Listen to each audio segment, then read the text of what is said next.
చూద్దాం. కాసేపట్లో లిక్కర్ కేసులో సిట్ ముందుకు విజయసాయిరెడ్డి హాజరు కానున్నారు. ఉదయం 10 గంటలకే విచారణకు హాజరు కావాలని విజయసాయికి నోటీసులు ఇచ్చారు. అయితే ఇంకా విచారణకు హాజరు కాలేదు. ఏప్రిల్ 18న విజయసాయిని ఒకసారి సిట్ ప్రశ్నించింది. గత విచారణలో కీలక సూత్రధారులు, పాత్రధారుల పేర్లు వెల్లడించారు. ఈసారి ఎవరి పేరు చెబుతారా అని వైసీపీ నేతల్లో ఆందోళన నెలకొంది. ఇప్పటికే మద్యం కేసులో అరెస్ట్ అయిన రాజ్ కసిరెడ్డి, చెవిరెడ్డితో పాటు మరో 9 మందికి బెయిల్ రావడం లేదు. ఇటు చెవిరెడ్డి అరెస్టుతో ఆయన కుమారుడు మోహిత్ రెడ్డి అజ్ఞాతంలోకి వెళ్లిపోయారు. చెవిరెడ్డి అనుచరులు ఇద్దరిని మధ్యప్రదేశ్ లో సిట్ అధికారులు అరెస్ట్ చేశారు.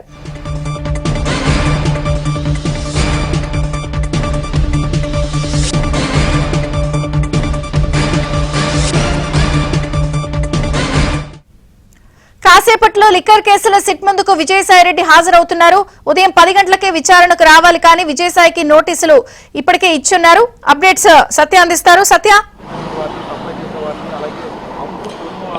ఏపీలో కీలకమైన లిక్కర్ కేసుకు సంబంధించి ఈరోజు విజయసాయిరెడ్డిని విచారణకు రావాల్సిందిగా, సాక్షిగా విచారణకు రావాల్సిందిగా సిట్ ఆదేశించింది. దీనికి సంబంధించి నోటీస్ కూడా ఆయనకు జారీ చేయడం జరిగింది. దీంతో ఈ రోజు ఉదయం 10 గంటలకు ఆయన విచారణకు హాజరు కావాల్సి ఉంది. అయితే ఇప్పటి వరకు ఆయన హాజరు కాలేదు.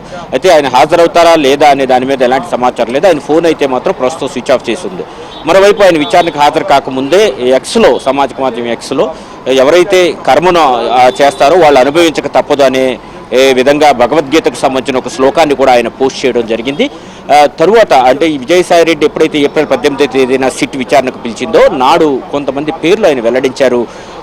ఈ మద్యం కుంభకోణానికి సంబంధించి పాత్రదారులు, సూత్రధారులు వీరే అంటూ రాజ్ కసిరెడ్డి కావచ్చు, తర్వాత మరికొందరు పేర్లను కూడా అప్పట్లో వెల్లడించారు. తన ఇంట్లోనే మద్యం పాలసీ తయారైంది, 2-3 సిట్టింగులు వేసి మద్యం పాలసీని తయారు చేశాము అని చెప్పి ఆయన కూడా చెప్పడం జరిగింది. అప్పట్లో దీనికి సంబంధించి మరిన్ని వివరాలు మరలా విచారణకు పిలిస్తే ఖచ్చితంగా వచ్చి చెబుతానని చెప్పడం జరిగింది.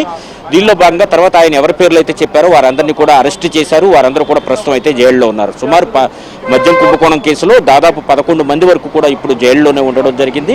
ఎప్పుడైతే చెవిరెడ్డి భాస్కర్ రెడ్డిని మద్యం కుంభకోణం కేసులో అరెస్ట్ చేశారో వెంటనే అతని కుమారుడు మోహిత్ రెడ్డి కూడా అజ్ఞాతంలోకి వెళ్ళిపోయిన పరిస్థితి ఉంది. చెవిరెడ్డి భాస్కర్ రెడ్డి అనుచరులు ఇద్దరిని మధ్యప్రదేశ్లో అరెస్ట్ చేశారు.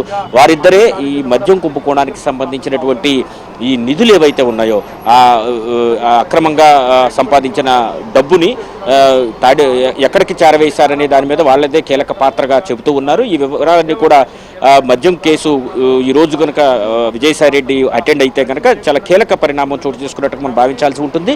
ఈ కేసులో మొత్తం ఇప్పటికే చాలా మందిని విచారించారు. సిట్ అయితే విజయసాయిరెడ్డిని మరోసారి విచారించేందుకు నేడు పిలిచింది. అయితే ఈరోజు వస్తారా రారా, ఒకవేళ ఓరల్గా ఏమైనా కమ్యూనికేషన్ పంపారా, ఈరోజు నేను రాలేనని అనేది మాత్రం ఇంకా తేలలేదు. మరి కాసేపట్లో ఈ విషయాలు కూడా తెలిసే అవకాశం ఉంది. ప్రస్తుతానికైతే మాత్రం మద్యం కేసు కీలక పరిణామంకైతే చేరుకున్న పరిస్థితి హాజరు కాలేను అని సమాచారం ఇచ్చినట్టుగా తెలుస్తోంది. అప్డేట్స్ ఉన్నాయా? అంటే ఈ ఉదయం 10 గంటలకు విచారణకు రాకపోతే 11 వరకు చూసిన తర్వాత మనకు ఓరల్గా ఆయన సిపి ఆఫీస్కు ఫోన్ చేసి తాను ఈరోజు విచారణకు హాజరు కాలేనని వ్యక్తిగత కారణాలతో చెప్పినట్టుగా మనకు సమాచారం ఉంది. అయితే నిర్ధారణ అయితే అఫీషియల్గా ఎవరో నిర్ధారించలేదు. మరోవైపు ఆయన కనుక విచారణకు వస్తే ఈరోజు ఎవరెవరి పేర్లు చెప్తారు ఏంటి అనేది మన మీద వైసీపీ నేతల్లో గుండెల్లో అయితే గుబులైతే కనిపిస్తూ ఉంది. అయితే ఆయన ఈరోజు విచారణకు ఇప్పటి వరకు రాలేదు కాబట్టి ఇక రాకపోవచ్చు అనే అభిప్రాయం కూడా వ్యక్తం అవుతుంది. మరోవైపు ఓరల్గా అయితే కమ్యూనికేట్ చేసినట్టుగా కూడా మనకు సమాచారం ఉంది. విజయ్ చంద్రిక, ప్రధానంగా ఈ ట్వీట్ ని విశ్లేషిస్తే ఎవరిని ఉద్దేశించి లేదా ఎవరికి డైరెక్ట్ గా అర్థం వచ్చేటట్టు పెట్టారని అనుకోవాల్సి వచ్చా? అంటే భగవద్గీతలో ఉన్న శ్లోకాన్ని ఆయన ప్రత్యేకంగా ప్రస్తావించారు. ఈ శ్లోకంలో ఆయన చెప్పిన అంశాలు మనం చూసుకుంటే కనుక ఎవరైతే కర్మలు చేస్తారో వారే అనుభవించాల్సి ఉంటుంది, ఎవరైతే తప్పుడు పనులు చేస్తారో వారే దానికి బాధ్యులవుతారు, ఆ శిక్షను అనుభవిస్తారనే అర్థం వచ్చే విధంగా ఆ ట్వీట్ మనకు కనిపిస్తోంది. కాబట్టి మొత్తం ఆ రోజు మద్యం పాలసీని తయారు చేసింది అప్పటి ప్రభుత్వం.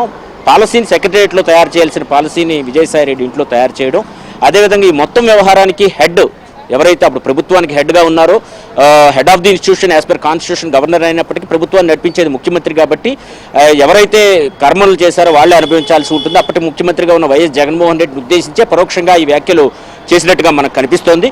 కాబట్టి విజయసాయిరెడ్డి ఈరోజు విచారణకు హాజరు కాకపోయినప్పటికీ పరోక్షంగా ఆయన ఎవరైతే ఈ తప్పులు చేశారో వాళ్ళందరూ కూడా శిక్ష అనుభవించక తప్పదు అనే యాంగిల్లో ఆయన చెప్పకనే చెప్పారు. మరలా విచారణకు ఆయన వస్తే కనుక ఈ విషయాలనే ఆయన ప్రస్తావించే అవకాశం ఈసారి మాత్రం ఈ మద్యం కుంభకోణంలో వచ్చిన 3,500 కోట్ల కుంభకోణం జరిగిందని చెబుతున్నారు. ఈ మొత్తం ఎటు చేరింది ఏంటి అనేది ఆయన చెప్పే అవకాశం ఉంది. ఇప్పటికే కొంతమంది పేర్లు రాజకేశ్ రెడ్డి కావచ్చు, తర్వాత కిరణ్, అలా కొన్ని పేర్లు చెప్పడం జరిగింది. సజ్జల శ్రీధర్ రెడ్డి, వీళ్ళందరినీ కూడా ఇప్పటికే అదుపులోకి తీసుకున్నారు. విచారణ అయితే కొనసాగుతున్న నేపథ్యంలో ఈరోజు విజయసాయి రెడ్డి వస్తే మరింత కేసు పురోగతి సాధించే అవకాశం ఉంది. అయితే ఈరోజు వ్యక్తిగత కారణాలతో ఆయన రాలేకపోతున్నట్టుగా ఓరల్గా కమ్యూనికేట్ చేసినట్టుగా తెలుస్తోంది. కాబట్టి ఆయన ఈరోజు చేసినటువంటి ఏదైతే ఒక ట్వీట్ ఉందో ఒక రకంగా వైసీపీ అగ్రనేతలకు వణుకు పుట్టించే విధంగానే ఉందని మనం భావించాల్సి ఉంటుంది. ఎందుకంటే ఆ ట్వీటు అధినేతను ఉద్దేశించినట్టుగానే అప్పట్లో కీలకమైన పాత్ర ప్రభుత్వ పెద్దగా ఉన్న వ్యక్తి ఉద్దేశించి చేసినట్టుగానే మనకు కనిపిస్తోంది. Thank you Satya.